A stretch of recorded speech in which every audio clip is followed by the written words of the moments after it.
This week, a grand jury decided not to indict Darren Wilson, the Ferguson police officer who shot and killed an unarmed black 18-year-old boy named Mike Brown. I've chosen not to speak about Ferguson up until this point because, to put it frankly, I didn't and still don't want to make this about the voices and opinions of white people. This case is about the relentless systemic oppression and constant fear that black Americans live with every single day simply because they're black and they dare to exist. I'm realizing now that I was able to not talk about this issue because of the insane amount of privilege I have as a white person. I don't live in fear of being shot in the street in broad daylight by a police officer. While I'm treated differently for being a woman, I'll never have to experience racial profiling. And if I have a son, I probably won't have to teach him to talk to authorities with his hands up, visible, and non-threatening. As a white person, it is absolutely not my place to hijack this movement. That's wrong. At the same time, I know that I benefit from institutionalized racism simply because I'm white and I exist. Staying silent feels complicit, and that's just as wrong. So instead, I'll say this.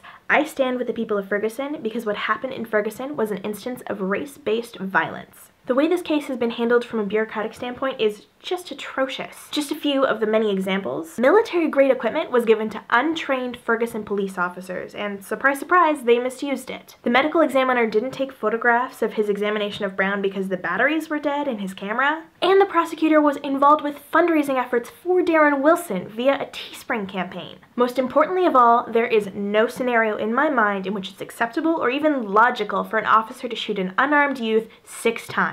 Black Americans have endured and continue to endure systematic, institutionalized, violent, and lethal racism that permeates their lives on every level. That's what this is about. Black lives matter. And while we're on the topic, sidebar white people, we need to stop turning this into every life matters. This is about our society treating the murder of black men, women, and children with laissez-faire indifference. This is about how our society is steeped in white supremacy, and how we degrade and participate in the othering of black individuals through micro and macro social aggressions. When you say every life matters, you're forcing the movement to cater to you. You're not saying every life matters, you're saying white life matters too, and that's not relevant or helpful to this conversation. But back to the matter at hand. While Wilson wasn't indicted by a grand jury, he can still face charges on a federal level. This is something we can still push for, and Wilson facing federal charges would be a step towards dismantling the racist and oppressive status quo we've created for ourselves. In the future, I hope to contribute to the conversation in the most respectful, helpful way possible. And I hope to continue to listen and learn with attention. Because Black Lives Matter, and this needs to stop.